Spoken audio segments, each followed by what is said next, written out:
Hello dear student, welcome. तो innovative financial service, तो वो लेक्चर अभी हम लोग स्टार्ट कर रहे हैं, राइट। तो ये एमकॉम को भी है, बीएमएस को भी, ये सबको है। तो let's begin, not wasting your time. तो फाइनेंशियल सर्विस, ओके। तो जैसे प्रोडक्ट होता है ना, प्रोडक्ट में क्या क्या आता है? कपड़ा आता है, अनाज आता है, गोल्ड आता है। वैसे सर्विस भी एक टाइप का प्रोडक्ट है जो फाइनेंशियल होता है, राइट।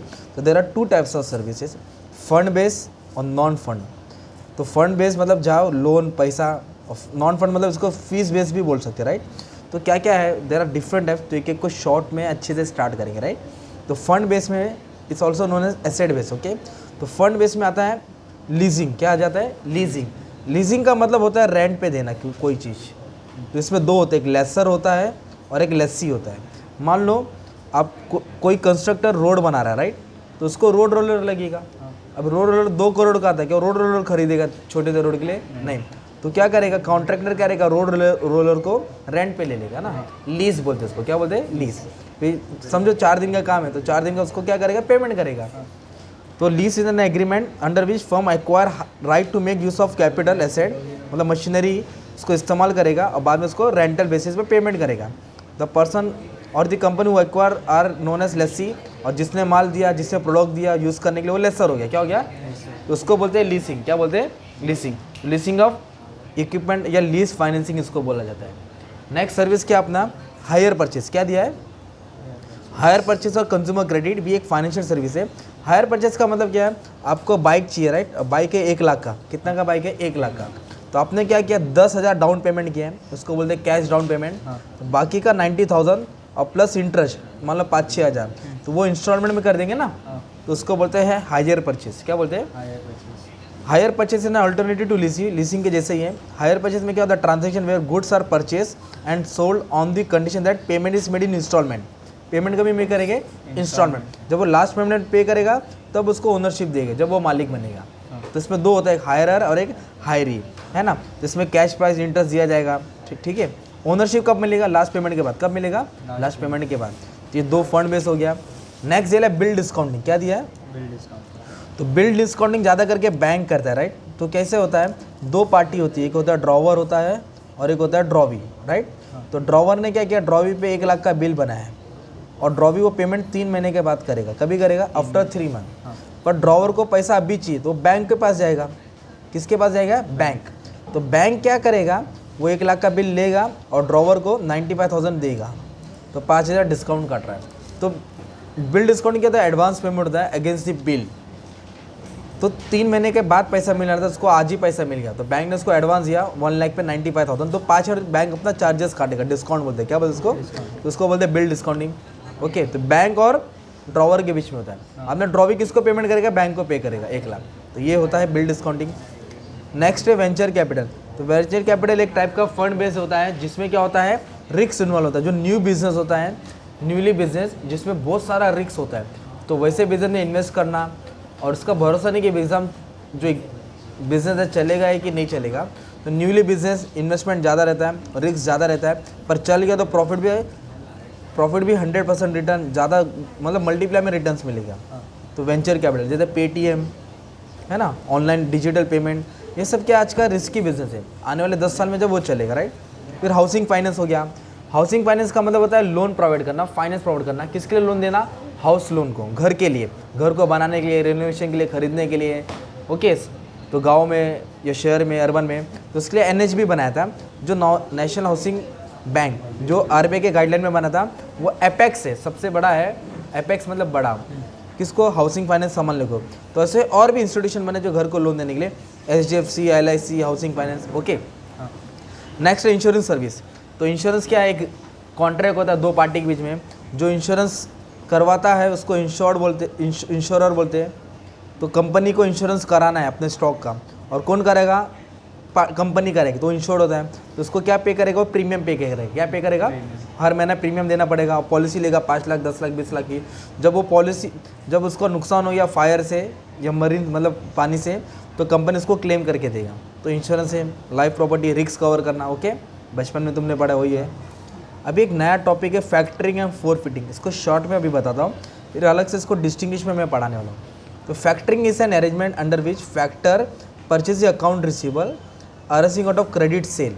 अब समझाता हूँ। जैसे कि मान लो मेरा क्लास है, राइट, मैं ट्यूशन पढ़ाता हूँ बच्चे लोग को, तो बच्चे लोग से मुझे सपोज़ 1 लाख रुपया पैसा आने वाला है, पर अभी पैसा आया नहीं है। तो मैं क्या करूँगा, एक पार्टी को बुलाऊँगा, ए पार्टी, वो क्या करेगा, स्टूडेंट से मेरा पैसा कलेक्ट करेगा। तो 1 लाख कलेक्शन कौन कर रहा है, ए कर रहा है।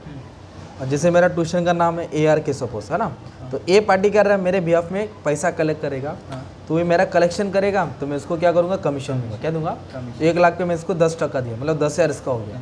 तो ऐसे करके मेरा सपोज 10 ब्रांच है, तो 10 जगह से 1-1 लाख आने वाला है, तो उसको कमीशन देगा। तो उन्हें क्या करते हैं, पार्टी का फैक्टर्स परचेस करते हैं और अमाउंट रिसीव करते हैं और खुद अपना जिम्मा उतारते हैं। अगर नहीं आया बैड डेट्स तो फिर इसको झेलना पड़ेगा। तो कमीशन के बेस पे बाद में डिटेल में और अच्छे से करूँगा। और फोरफेटिंग इंपोर्टर और एक्सपोर्टर के लिए होता है। किसके लिए होता है, इंपोर्टर और एक्सपोर्टर। बैंक एक क्या कर देता है मालूम है, फाइनेंशियल सर्विस रिसीवेबल, मतलब जो बाहर से पैसा आने वाला है उसके ऊपर हिसाब किताब। एक्सपोर्टर क्या करता है, अपना right of forfeiter to receive future payment, future payment के लिए बैंक से रिश्ता बनाता है, फिर बैंक उसको लेन देन करेगा। डिटेल में आके कराता हूँ। और म्यूचुअल फंड क्या होता है, स्मॉल इन्वेस्टमेंट होता है, जो शेयर्स का छोटा हिस्सा होता है। तो पब्लिक क्या करती है, अपना सिस्टमेटिक इन्वेस्टमेंट प्लान SIP करती है, छोटा छोटा इन्वेस्टमेंट करती है पोर्टफोलियो में। जो फंड मैनेजर रहता है वो स्टडी करके एक एसेट एलोकेट करता है, एक थैली बना के रखता है। फॉर एग्जाम्पल, जैसे कि आप सब अंडे को एक ही थैली में रखेंगे और थैली गिर गए तो पूरा अंडा फूट जाएगा, मतलब पूरा इन्वेस्टमेंट गया है ना। म्यूचुअल फंड क्या करता है, सिस्टमेटिक स्टडी करके रिस्क को असर्ट करके ढूंढता है और उसमें इन्वेस्ट करता है, जिसमें रिस्क कम होता है। तो छोटा छोटा इन्वेस्टमेंट होता है, राइट, वो फंड मैनेजर कर देता है। तो ये सब तुम्हारा क्या हो गया, माने में फंड बेस हो गया। क्या हो गया, फंड बेस। अब एक होता है नॉन फंड, उसको फीस बेस भी बोलते हैं, मतलब फीस हम लोग को चार्जेस देना पड़ेगा। तो पहले आ गया मर्चेंट बैंकिंग। क्या आ गया, मर्चेंट बैंकिंग। तो मर्चेंट बैंकिंग का मेन काम क्या है, बैंकिंग का सर्विस भी देगा और बैंकिंग के साथ साथ वो कंपनी को अलग सर्विस भी प्रोवाइड करेगा। जैसे कि कौन सी सर्विस प्रोवाइड करेगा मालूम है, मर्चेंट बैंकिंग क्या करेगा, engage in business of issue management, company का शेयर इशू कराएगा, कंसल्ट करेगा, शेयर्स खरीद के देगा, एडवाइस करेगा और एडवाइजरी सर्विस देगा। मतलब बैंकिंग के साथ साथ वो कंपनी को गाइडेंस देता है, कौन सा प्रोजेक्ट सिलेक्ट करना है, कौन सा नहीं करना है, और कंपनी रिलेटेड सर्विस प्रोवाइड करता है गाइडेंस के थ्रू। तो उसको बोलते हैं merchant banking. Act as a intermediary, ये क्या होता है, कंपनी और बैंक फाइनेंशियल इंस्टीट्यूशन के बीच का होता है, जो कंपनी को शेयर्स का, पैसे का अरेंजमेंट करा के देता है। क्रेडिट रेटिंग, ये इसका मेन काम क्या होता है माने में, जो कंपनी होती है ये उनके सिक्योरिटीज़ को स्टडी करता है और स्टडी करके उनको स्टार देता है, रेटिंग देता है। जैसे रिलायंस कंपनी का शेयर को 5 स्टार दिया है ना, रिलायंस अदानी को 5 स्टार दिया, तो 5 स्टार क्या बेस पे देता है, कंपनी की बैलेंस शीट चेक करता है, स्टडी करता है। तो इससे इन्वेस्टर को आइडिया आता है कि कौन सी कंपनी का शेयर खरीदना है, नहीं खरीदना है। तो सबसे बड़ा एक क्रेडिट रेटिंग एजेंसी है, उसका नाम है क्रिसिल। क्या नाम है, केयर। इनका काम क्या है, स्टडी करना, किसको, सिक्योरिटीज़ को और शेयर्स को रेट करना, ताकि इन्वेस्टर को आसान हो जाए। स्टॉक ब्रोकिंग, मतलब स्टॉक की सर्विस प्रोवाइड करना, जो स्टॉक एक्सचेंज है, एडवाइजरी करना, ब्रोकर, खरीदना बेचना, वो सब। फिर कस्टोडियल सर्विस, इसमें क्या होता है, service provide by custodian who are known as custodial service. इसमें क्या होता है, सिक्योरिटीज़ जो भी खरीदा गया उसका हिसाब किताब मेंटेन करता है, केयर टेकर होता है, संभालने वाला होता है, कितना खरीदा कितना बेचा, पोर्टफोलियो मैनेज करता है ना। लोन सिंडिकेशन, मतलब लोन मतलब कर्जा होता है, सिंडिकेशन मतलब ग्रुप होता है, एक ग्रुप रहेगा जो लोन का अरेंजमेंट करेगा और जो ज़रूरतमंद है उसको लोन प्रोवाइड करेगा, उससे इंटरेस्ट चार्ज करेगा। और ये होता है सिक्योरिटाइजेशन ऑफ डेब्ट। इसका मतलब क्या होता है, loan are given to customer are asset for bank, they are called loan asset. Unlike investment asset, loan are asset are not tradable and not transferable. मतलब क्या होता है, इसमें जो सिक्योरिटी होती है ना, गोल्ड होता है, एसेट होता है, उसको इक्विटी में कन्वर्ट करते हैं। मतलब जो रखा हुआ चीज़ है, प्रॉपर्टी है, उसके बदले लोन प्रोवाइड कर देना, बाद में सिक्योरिटी को कन्वर्ट कर देंगे, राइट। तो सेक्युरिटाइजेशन इज ए फाइनेंशियल इनोवेशन, नया इंस्ट्रूमेंट है। It is a conversion of future cash flow into marketable securities. Market जो कैश फ्लो है उसको मार्केट, मतलब मार्केट में जो सिक्योरिटीज ट्रेड होती है उसकी बेसिस पे कन्वर्ट कर देना और इन्वेस्टर को बेचा जाता है। इसके ऊपर भी अलग से एक अच्छे से अपन स्टडी करेंगे, ओके। शॉर्ट में पढ़ना था ना पहला।